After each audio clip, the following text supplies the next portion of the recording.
The man was driving past a construction site when he was accidentally impaled by an iron pole, but he miraculously survived. The problem was that the pole was right next to his carotid. If the firefighters made even a millimeter in the wrong direction, the man could have died on the spot. The firefighters initially wanted to use a cutting machine, but as soon as the hydraulic shears touched the pole, the man screamed in excruciating pain. The team faced a challenge at that moment. The man's heart rate was elevated. If he didn't calm down, he would go into VTAC. So the firefighters decided to take a different approach. They covered the man with a blanket and then shielded his face, planning to cut the pole with a blowtorch. However, the man's emotions were very unstable. Casey did his best to calm him down. Soon the front part of the pole was cut off, but the man kept saying he would die. Casey made a bet with the man that if he survived, he'd buy him a 6-pack of beer. The back part of the pole was also successfully cut off, and with that, the man was finally rescued. An accident occurred in a factory. A man's arm was trapped in a machine. When the arriving firefighters saw this, they were all shocked. The paramedic came over and found the man bleeding heavily. After learning that he had been trapped for 15 minutes, Dawson told him that he would give him some morphine, then get his arm out. 1,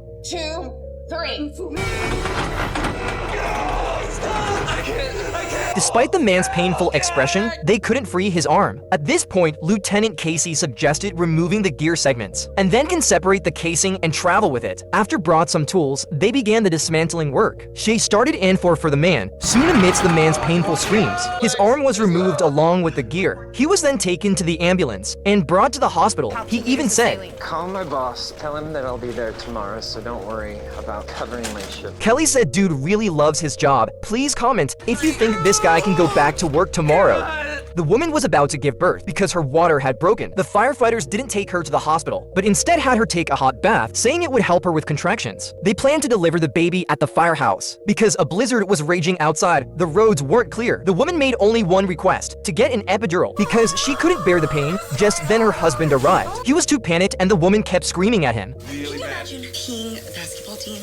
Take a second to do that for me, would you? At this moment, Andy brought a bouncing ball, saying it could help move along her labor, but the woman only wanted the epidural. Miller confessed that the firehouse didn't have it. The woman freaked out. She didn't have confidence to deliver the baby safely. Maya had to call her doctor friend to ask. The doctor gave a solution, Which naturally reduces pain if you masturbate. Cool, give the lady some privacy. Everyone hurried outside, while two of them stayed at the door. Through their conversation, Andy knew her father's cancer was back. She asked him about it and he confessed, telling her he had 6 months at most. Finally, with the woman's efforts, the baby was born safely. At this moment, Andy couldn't help but burst into tears. This boy was a deaf-mute child, but he kept calling the fire alarm again and again. After the firefighters arrived, the man said there was nothing wrong at home. At this moment, Jack was suddenly attracted by the boy's conversation with his mom. Strangely, as the father of a deaf-mute child, he did not know sign language. Later, Jack took the boy and his mom aside. The boy revealed the truth. The man was actually his stepfather, who often threw stuff and hit his mom, and it was getting worse. He called the fire alarm because of their quick response. Seeing this, the mother no longer concealed it. She said she had gone to the cop, but the cop said she was overreacting. That night, her husband became more abusive. He locked me in the closet for 11 hours that night. Jack discussed with his teammate, and he thought of a plan. He had Miller stole the man. Then Jack told the plan to the woman. The woman sneaked back home, later packed her luggage. At this moment, a flame suddenly rose in the house. He hurriedly went to the mother and child, grabbing the boy's hand forcefully, questioning if he started the fire. He even wanted to hit his wife. The firefighter took him away in time. Several firefighters quickly extinguished the fire. I ought to keep him out for a week or two.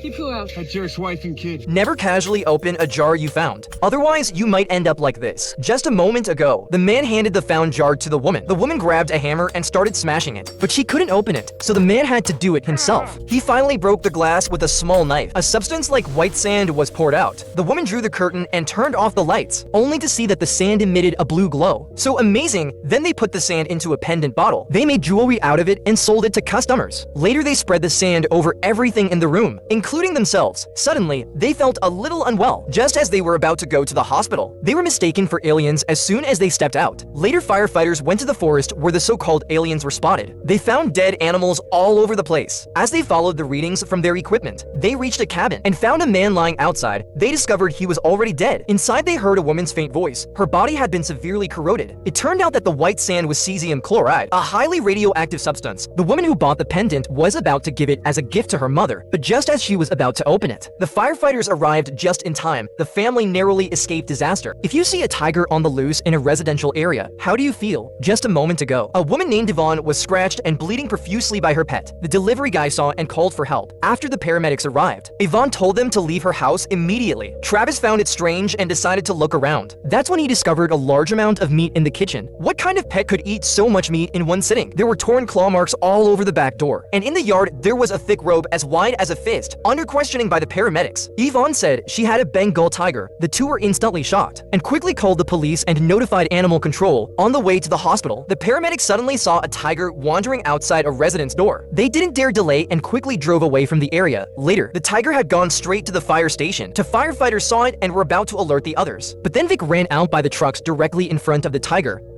She was scared to move and scared to stay. Then Miller tossed some stakes in the other direction, and that drew the tiger away from Vic. Vic was able to hide in the office with the others.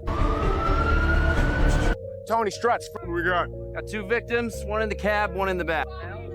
Hey, Chief, company. Okay, people, step back from the scene, please. Thank you.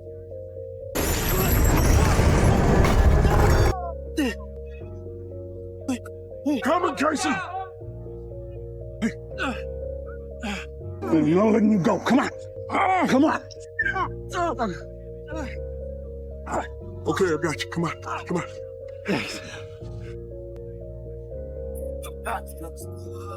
Hey, you heard what we said. Stay back. You don't own this street, man. Hey, go ahead.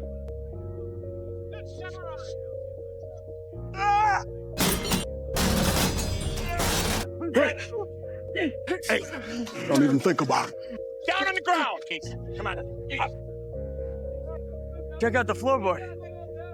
Gonna Mad Max this thing. A group of firefighters were trapped in the garage. The homemade bomb also blew one up just now because the firefighter entered the wrong code. The system automatically locked the garage. The homeowner was a security system researcher. The garage was made of special materials reinforced with steel. Not only was it fireproof and burglar-proof, but even if light couldn't get in, it was as solid as a fortress. The room next to the garage was on fire. The temperature in the garage was getting higher and higher. The smoke was getting worse. They had to find a way to vent it. The house had every window reinforced with security glass that literally would not shatter. The firefighters were anxiously pacing around. Suddenly, Miller thought if the glass couldn't work, they could try the wall. Sure enough, they quickly hammered a big hole in the wall. They hurriedly connected the water hose and started putting out the fire. Meanwhile, the team used the fire hose to spray water to cool down the garage. The firefighters inside were almost exhausted from the high temperature. Suddenly, Andy saw the water heater nearby. She thought they could use its igniter, along with the gasoline in the car, to create an explosive to push the garage door. So they used their remaining strength to make an explosive. With a loud bang, although the explosion injured one firefighter, it also successfully blew the door open. The paramedics arrived at the scene and found 2 injured people lying on the ground. Brett said they needed to call for another ambulance. Just then, an ambulance from a private company arrived. Hey, buddy, what happened? You and your friend having a duel? Who that punk?